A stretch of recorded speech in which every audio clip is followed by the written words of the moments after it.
Quem não embarcar nessa jornada certamente vai ficar para trás. Porque o nosso papel não é impedir o produto de ser entregue para o cliente, é fazer isso de uma forma segura. Mas a inovação, ela está sempre um passo à frente da governança. Isso é importante todos esses times estarem em acordo, estarem conversando e estarem se testando para validar que o processo funciona. Então eu acho que a segurança, ela tem que fazer parte dessa jornada para somar. Se eu nunca testei isso, parabéns, muito bom, mas não serve. Nós não estamos falando de segurança, nós estamos falando de negócio. E se esses riscos se materializarem, como eu atuo? Por isso que é importante a área de segurança estar junto ali de negócio para entender o que eles querem fazer. Quanto custa a minha operação parada um dia, uma semana, um mês?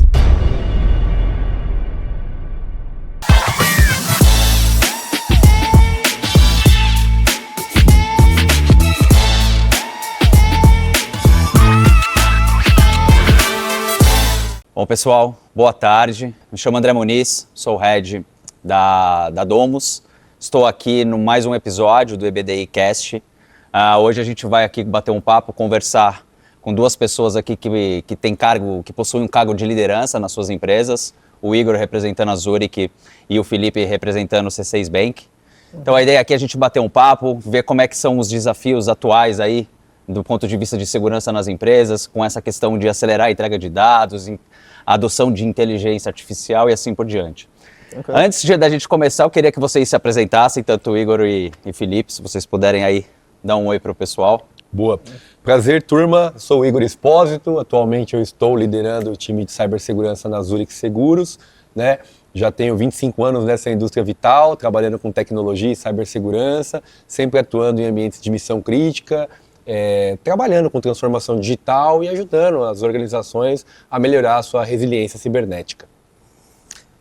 Prazer, sou o Felipe, estou atualmente ali no C6 Bank, atuo na área de cyber já faz um tempinho, cheguei a passar por praticamente todas as áreas de cyber, desde o Red Team, parte de governança, acessos, e atuo atualmente lá com um time de engenharia, né? Então, cuidando ali de produtos, no caso ali do C6.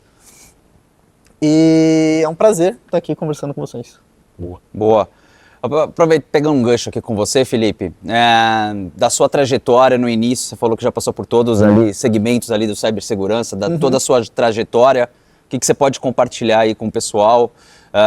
Quais são as tendências, o que você tem visto no mercado, quais são os principais desafios, como que os executivos dessa área de segurança estão se preparando para todas as mudanças, principalmente com essa questão de inteligência artificial e etc. O que você pode compartilhar com a gente nesse sentido? Tá.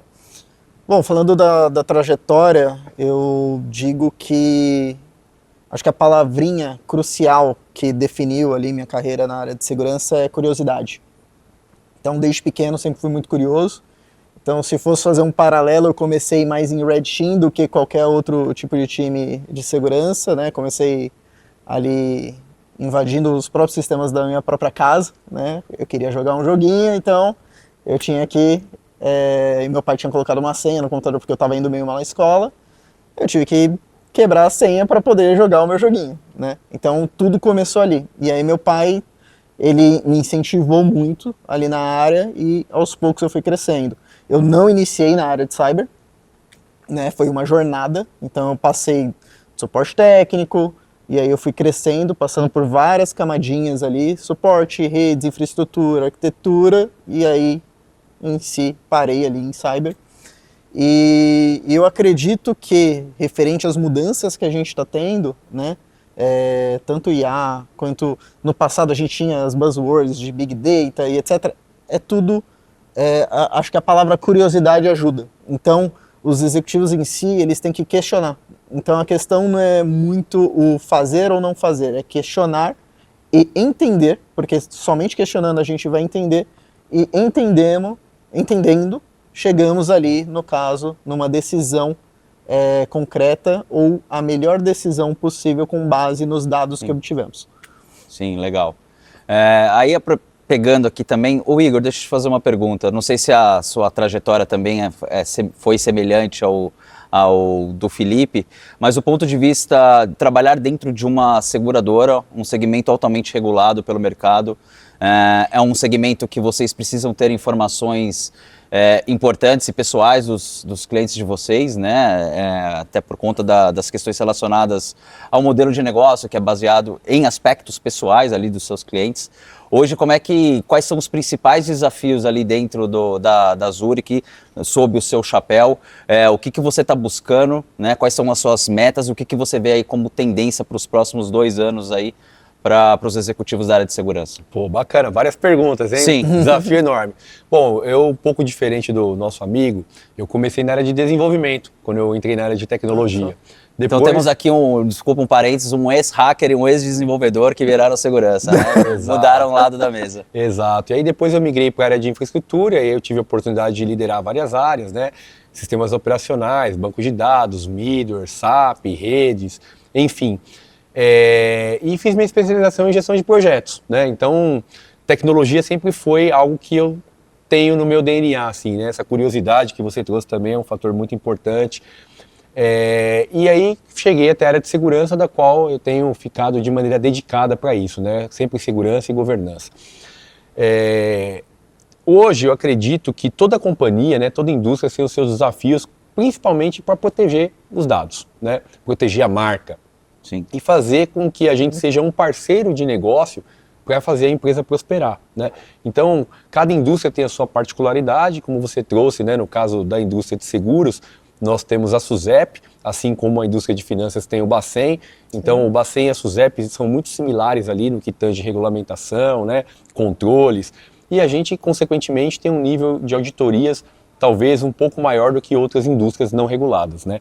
E isso traz desafios com uma complexidade maior, porque você precisa estar compliant com uma série de leis para poder operar, inclusive. Então, dependente do controle que você não tiver compliant, você corre um risco, inclusive, de poder operar.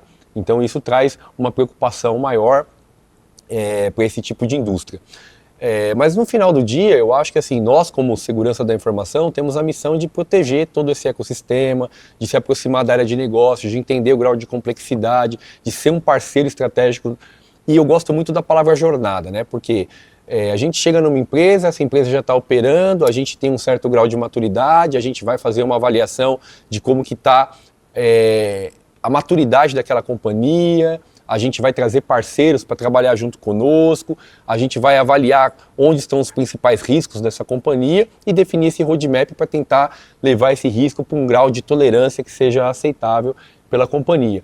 E sempre olhando de 3 grandes dimensões, né? Quem são as pessoas que você precisa trazer para perto de você, essas pessoas certas nos lugares certos, para nos levar para onde a gente precisa chegar, revisitar todos os nossos processos, políticas, para ver se isso está compliant, né? Ou se eu preciso fazer algum ajuste, alguma melhoria para estar mais conectado, para criar uma conexão, para engajar mais com o business e, consequentemente, que tipo de tecnologia que a gente tem que trazer para dentro da nossa companhia para trazer eficiência operacional. Hoje muito fala-se de inteligência artificial. Eu acho que a inteligência artificial ela veio não de uma maneira disruptiva, mas de uma maneira caótica, né? Ela vai mexer muito com tudo que a gente faz. E quem não embarcar nessa jornada, certamente vai ficar para trás. Então, ainda estamos aprendendo, né, a lidar com tudo isso. Naturalmente, somos muito ansiosos, né? A gente quer ter controle, mas a inovação ela está sempre um passo à frente da governança, né? Então, acho que a gente precisa diminuir essa latência entre a inovação, entre a implementação do MAIA e os guarda-reios necessários para proteger a nossa companhia, para proteger o nosso ambiente, para que a gente consiga ter um serviço que geralmente traga valor. Então, penso que hoje o maior desafio para qualquer executivo, falando do ponto de vista de tecnologia e segurança, é como a gente vai lidar com a IA, como que a gente vai habilitar as nossas pessoas a trabalharem com IA, como que eu vou não só habilitar IA no sentido de perguntas e respostas, que talvez é a IA mais básica, que é a generativa, mas falar de agentes de IA, que tipo de decisão esse agente está tomando, enquanto ele é copiloto e a partir de qual momento ele vai tomar decisões autônomas, em que momento que eu tenho que ter o human in the loop, né, para avaliar isso, para que a gente tenha o melhor uso da tecnologia, mas de uma maneira responsável. E com segurança, né? Porque o nosso papel aqui, né, como pessoas de cyber dentro das empresas, não é impedir a inovação, não é impedir o desenvolvimento, não é impedir o produto de ser entregue para o cliente, produto ou serviço, né? É fazer isso de uma forma segura. E habilitar isso para o cliente também envolve segurança, né?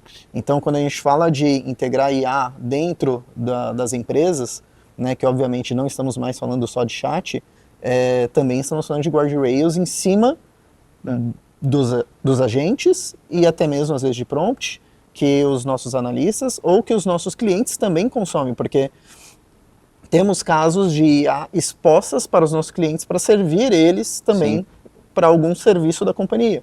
E temos que colocar guardrails protegendo não somente dentro da empresa, mas protegendo também o que vem de fora da empresa.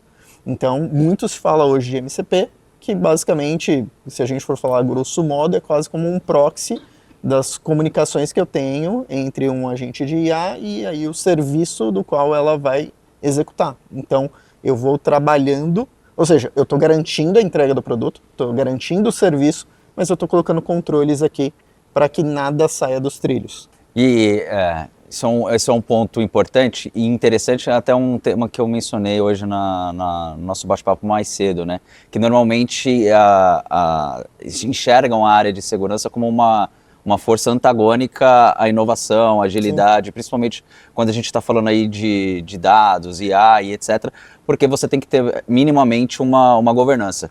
Eu acho até, ontem eu participei de um evento que a questão era como orquestrar todos esses workloads de IA dentro da minha companhia, né? A área financeira usa ali os agentes de IA para a necessidade deles, o comercial, as áreas de back-office, etc. E aí a gente consegue controlar tudo isso, saber quem está usando para quê, ter toda essa questão ali de mapeamento e governança de todos esses agentes de IA.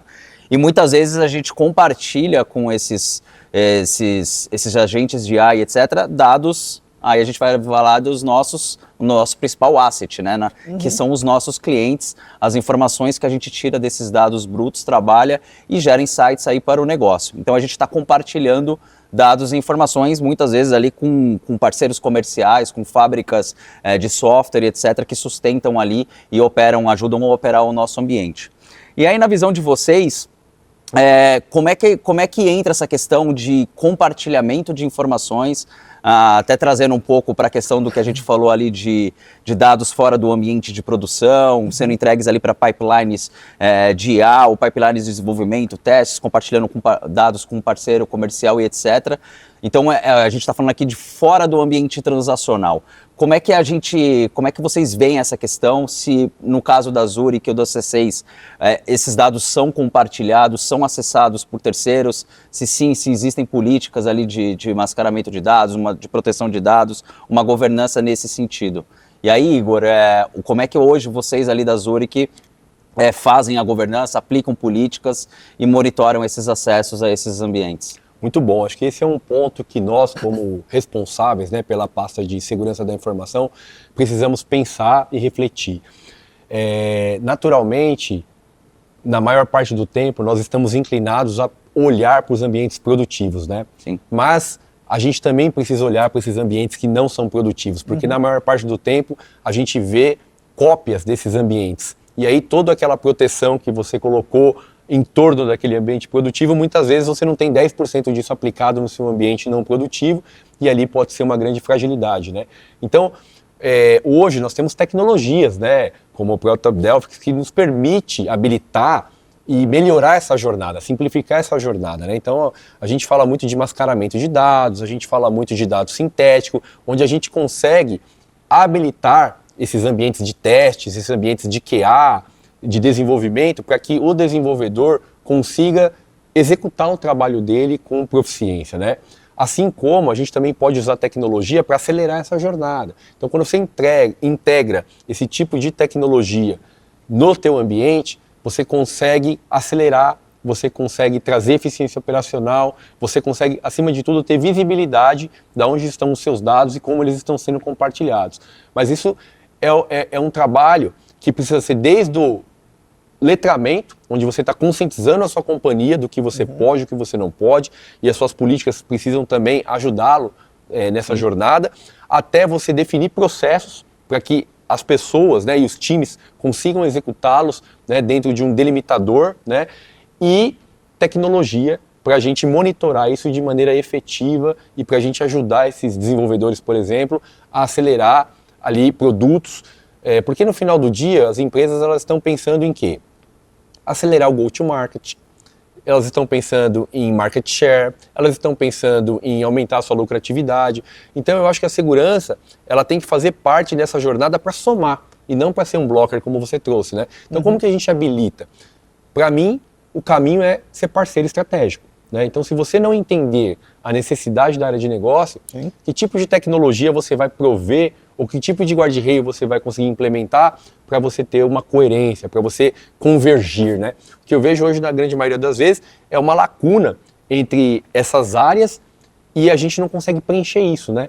Seja por falta de tempo, porque as pessoas muitas vezes estão atuando em diversas iniciativas, em diversos projetos, em várias frentes diferentes, e aí muitas vezes a gente esquece de trazer a área de negócio ou de ir lá na área de negócio e entender com eles, né, qual que é a real finalidade. Então, eu acho que se a gente tiver esse espaço para ter um diálogo aberto, para a gente discutir grau de tolerância a risco, para a gente fazer um trabalho em conjunto, eu acho que a gente consegue evoluir e usar a tecnologia a nosso favor. Eu acho que é uma questão também de você conseguir uma pauta dentro das áreas de negócio, dos consumidores de dados, do ponto de vista deles priorizarem esse tema, não só uma conscientização, mas aprenderem e se acostumarem, uma questão cultural de utilizar ambientes ou dados ali que não necessariamente sejam dados de pessoas Verdadeiros, pessoas né, do nosso verdadeiras, negócio. pessoas físicas e pessoas jurídicas que estão dentro do sistema de vocês, dentro do ambiente de vocês, e muitas vezes eles são compartilhados, Exato. gerando algum tipo de risco de exposição. E talvez um outro desafio, né, como um complemento, é você trazer o protocolo correto, né? Sim. Então, quando você consegue fazer analogias para fazer com que as pessoas consigam entender de uma perspectiva diferente, que não é o tecniquez da gente, né? Que a gente adora sopa de letrinhas, termos, né, tecnológicos. Então, eu acho que trazer exemplos mais triviais do dia a dia ajuda as pessoas a compreenderem. Como, por exemplo, se você tem uma casa e você quer melhorar a segurança daquela casa, você tem vários itens que você pode implementar na sua casa para melhorar. Você pode colocar um portão maior, você pode colocar uma cerca elétrica, você pode colocar uma câmera, você pode colocar um cachorro no quintal. Então tudo isso vai ajudar a compor o teu ecossistema para proteger o seu bem mais precioso, que são a sua família, por exemplo. Numa empresa, falando do ponto de vista de segurança da informação, se a gente fazer uma reflexão, qual é o ativo mais precioso hoje de uma companhia? São os dados, né? São as informações. É o novo petróleo. Como dizem, né? O novo petróleo. Então, o que a gente faz do ponto de vista de segurança para proteger o nosso bem mais precioso? A gente vai colocar guarda-reios para proteger, seja um MFA, seja um mascaramento de dados, seja um dado sintético. Então, eu acho que isso é muito salutar quando você consegue trazer luz para esse tema e, de uma maneira simples, explicar para que os demais entendam, né? Os demais que não são técnicos. Sim. Por isso que é importante a área de segurança estar junto ali de negócio para entender o que eles querem fazer. Porque não basta a gente só falar, o dado A, B, C para uma funcionalidade Y, né? É importante você entender a jornada do produto. Então, sentar com o negócio e o negócio te explicar o que eles querem fazer. Te explicar o que é o produto em si. E aí, com isso, você vem com os controles de segurança para tentar apoiar eles. E você não vem com o controle de segurança falando da sopa de letrinha. Você vem explicando o porquê que tal metodologia ou tal solução é mais interessante de se seguir do que o caminho inicial que estava sendo planejado. Então, quando a gente fala de... obviamente, existem os normativos, as políticas, regras regulatórias, né? Todas essas devem ser seguidas, porém, temos também a necessidade ali de negócio, onde segurança tem que entender, verificar se não está quebrando nenhum normativo, política ou algo regulatório, e tentar guiar negócio no caminho ali de tecnologia, porque negócio fala de negócio. E por mais que hoje em dia, independentemente do ramo ou escopo da empresa, ela é uma empresa de tecnologia, na minha visão, todas as empresas hoje são empresas de tecnologia, querendo ou não, né? Essa tradução das áreas técnicas para a área de negócio é muito importante. E isso envolve também os dados. Sejam dados que eu vou usar internamente, sejam dados que eu vou usar para um parceiro ou até mesmo por um terceiro, no caso, acessando, né, um parceiro acessando aqui. Ao invés de eu entregar o dado, ele também precisa consumir aqui diretamente. Então, é importante o entendimento do porquê, para quê e aonde esse dado vai finalizar. Porque o repouso desse dado, tanto quanto o trânsito, é importante. Sim, e aí você vem de um banco que nasceu digital. Então, Sim, cloud, desde o início. Já nasceu cloud, você falou de compartilhar dados com parceiros, com fornecedores e etc. Então, num ambiente híbrido, né, onde o dado ele é inclusive replicado entre multi-clouds ou mesmo dentro de uma cloud entre contas distintas, regiões distintas, há replicação de dados, há o compartilhamento de informação e a gente sabe que isso é um risco muito grande. Então, eu imagino que para você, como que você vê isso, ou se isso realmente é um desafio e que está no roadmap de vocês de tratar essa questão de governança, de controle e, consequentemente, aplicar alguma coisa, alguma política de mascaramento de dados ou de proteção de dados antes de entregar a informação para, como eu falei, para os seus parceiros, fornecedores e etc. Eu não diria que roadmap porque já é executado. Então, já executamos obviamente, nas capacidades técnicas que temos ali, com as soluções que nós possuímos, então nós já temos que executar isso, né? Temos regras a se seguir com base na regulamentação, então referente à segregação de ambientes, né? E qual que é o conteúdo que eu posso ter dentro de cada ambiente, então isso eu tenho que seguir independentemente de solução, é uma regra, né? Vamos dizer assim. Então já executamos. Então não é nem opcional, é uma diretriz. É uma diretriz. E referente a desafios acontecem todos os dias, cada dia eu entendo que surge uma necessidade nova, né? Que nem quando começou a surgir o burburinho da IA, onde tínhamos colaboradores precisando compartilhar dados ali com uma solução de IA para mastigar esses dados e trazer alguma coisa ali para eles, isso já é um desafio, porque como que eu vou fazer esse compartilhamento de dados, como que eu vou controlar, né, obviamente nas capacidades possíveis, que este dado não vaze, né? Como que eu vou controlar isso? Então, eu entendo que esses desafios, eles permanecem e sempre vão continuar surgindo, independentemente da nova onda, né? Vamos dizer assim, hoje estamos na onda da IA, mas amanhã já tivemos pode ser o DevOps, outra. já tivemos automação, Cloud. já tivemos cloud, agora estamos na IA. Os robôs, né? Os robôs. Os antigos robôs. E segurança está sempre ali presente, tendo que equilibrar pratos. Muitas vezes eles são vistos como os chatões da história ou anti-inovação, mas não, porque a gente precisa exatamente ter um papel ali de governança e controle. Então a gente está falando bastante aqui de prevenção, né, contra vazamento de dados e etc. Hoje eu parto do princípio que toda empresa nesse momento está sendo atacada, ou está sofrendo uma tentativa de ataque. E eu acho que inevitavelmente todas as empresas, ou boa parte delas, vai sofrer algum ataque nos próximos anos, pode perder dado. Então não é só uma questão de prevenção, mas também como que eu vou me defender desses ataques e caso eu tenha uma perda de dados ou necessite recuperá-lo, a gente tem que ser ágil, né? Hoje eu acho que o papel dos heads de segurança não são somente atuar na parte de prevenção, mas também atuar na questão de resiliência, continuidade do negócio, agregando valor com a parte de governança. Então, como que vocês veem essa questão essa balança entre investimento e necessidade de prevenção, mas com a questão crescente de recuperação de dados em casos de ataques ou mesmo problemas ocasionados dentro de casa, que muitas vezes acontecem? Legal. Bom, acho que primeiro é muito importante o que você trouxe com relação ao posicionamento da segurança, né? Hoje a gente cada vez mais tem produtos digitais, naturalmente. Sim. A nossa companhia se torna também uma companhia de tecnologia, né? E pensar de uma perspectiva de risco é muito importante. Centenas de ataques, milhares de ataques acontecem todos os dias em todas as organizações, né? E você tem diversos tipos de ataque, desde um phishing, de uma engenharia social, de um vishing, de um DDoS, entre outros. E talvez até insiders, né? Tentando hoje fazer uma elevação lateral, enfim.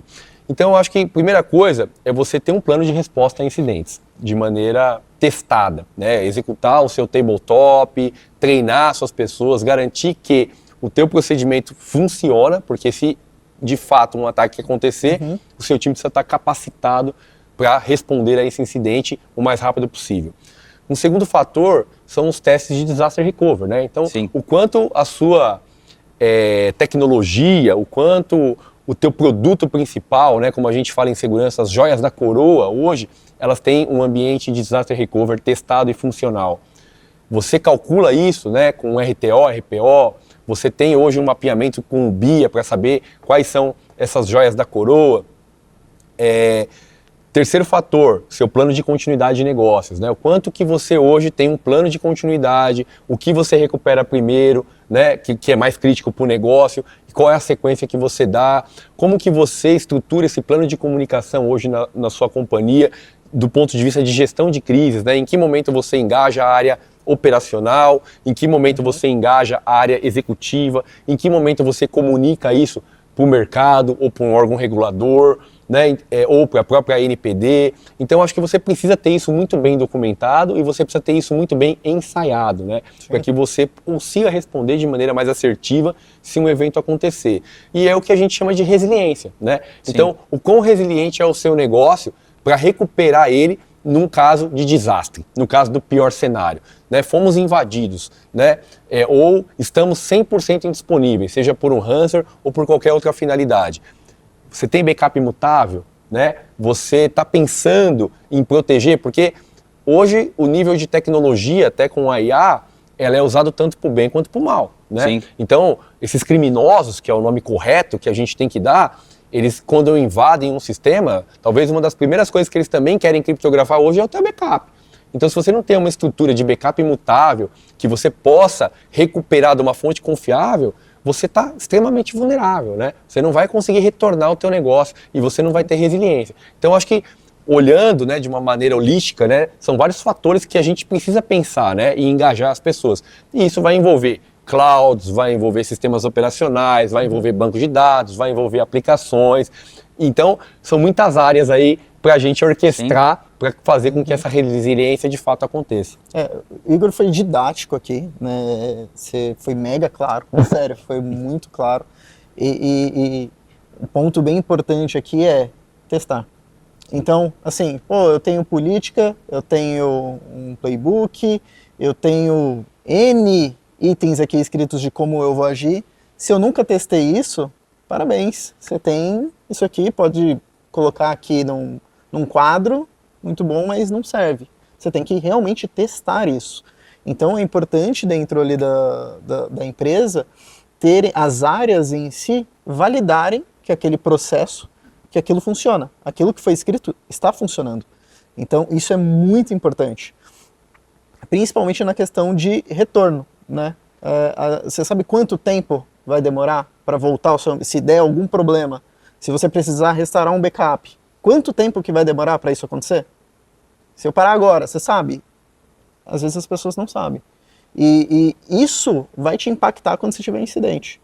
Então, por isso que essa jornada de testes, e aí digo um pouquinho mais até, como temos essa orquestração de times, é importante todos esses times estarem em acordo, estarem conversando e estarem se testando. Ambos testando o outro ali de mãos dadas, literalmente, para validar que o processo funciona. E aí eu consigo ter uma previsibilidade de que, se eu tiver um incidente X, eu resolvo em X período.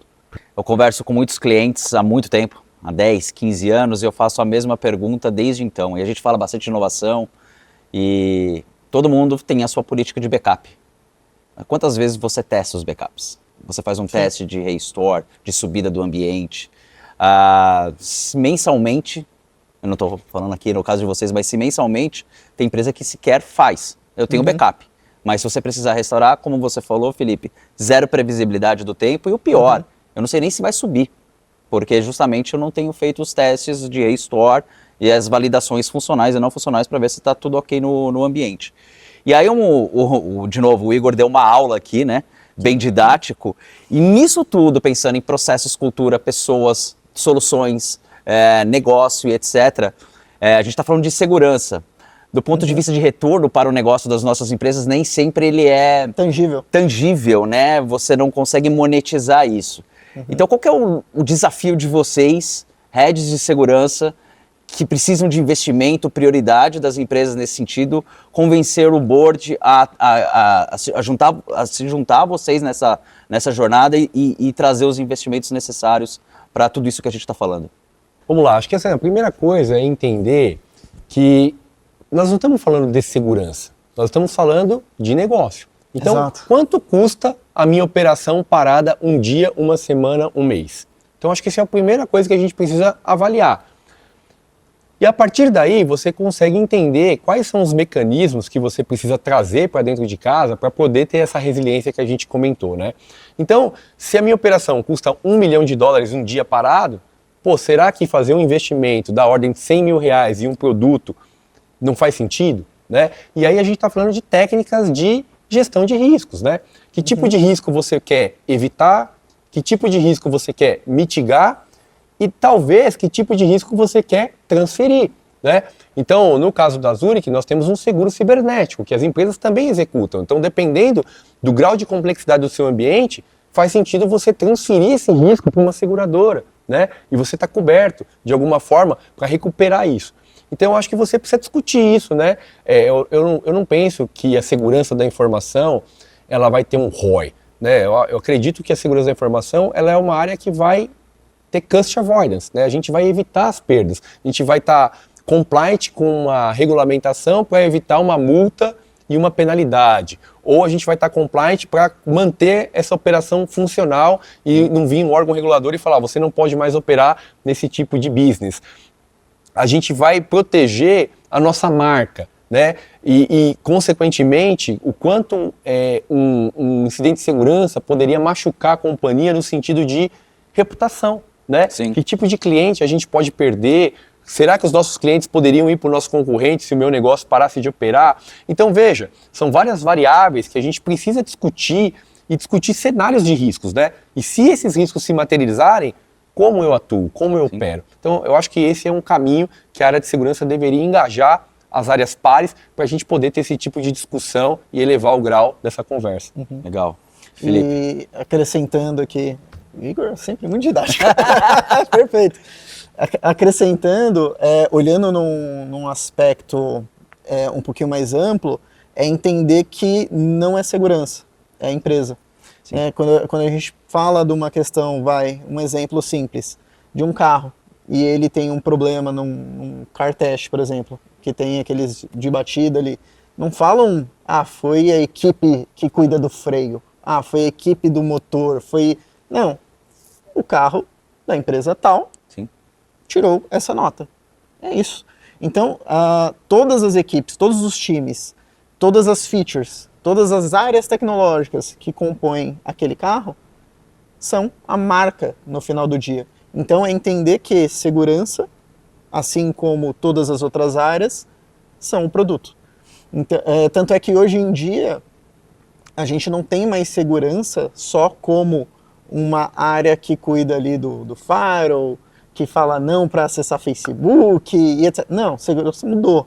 Hoje a gente tem segurança embarcada dentro dos produtos. Sim. Então, isso ajuda, acredito que ajuda o executivo entender que o produto dela, todas as questões que competem à segurança dentro daquele produto são relacionais. Então, o valor agregado ou o valor daquele produto para com o cliente, a segurança está embutido ali. Sim. Então, é o quanto, obviamente, tem a questão de apetite de risco, né? E o apetite de risco não é só para a segurança, ele é para tudo que compõe aquele produto. Vai ter apetite de risco operacional, vai ter apetite de risco de segurança, vai ter apetite de risco referente a tecnologias que vão ser utilizadas. Então, tudo isso compõe o produto e, consequentemente, ajuda ao executivo entender que segurança não é mais uma área. Ele faz parte, compõe a marca, o nome que está exposto ali para o mundo e para o cliente. Bom, pessoal, essa aula aqui dos mestres foi incrível. Isso aqui foi só um pedacinho de tudo que a gente acompanhou aqui durante o dia e vem acompanhando durante todo o evento no SabCISO. Igor, Felipe, obrigado pelo tempo de vocês. Vocês querem dizer alguma coisa aí? Um recado final? Abra para vocês. Legal. Pessoal, muito obrigado. Acho que é muito prazeroso quando a gente tem a oportunidade de estar num evento como o SabCISO, um ambiente seguro, com pares de mercado, trocando insights, trocando experiências, para que a gente possa enriquecer o nosso repertório, porque no final do dia, independente da sua indústria, a gente está sofrendo as mesmas dores, né? Então, o atacante, ou melhor, né, o criminoso, ele não escolhe um setor, né? Ele vai aonde tem uma oportunidade, e a gente tem que estar preparado para responder à altura, para tentar prevenir que isso aconteça, e eu acho que esse tipo de troca ele é muito importante para a nossa comunidade de heads de cibersegurança. Sim. Muito obrigado pelo espaço, né? Primeiramente, é sempre um prazer realmente trocar essas ideias, trocar as dores, né? Porque levamos isso para casa, matutamos, né? Como falamos na minha terra, e planejamos o que fazer com aquilo, né?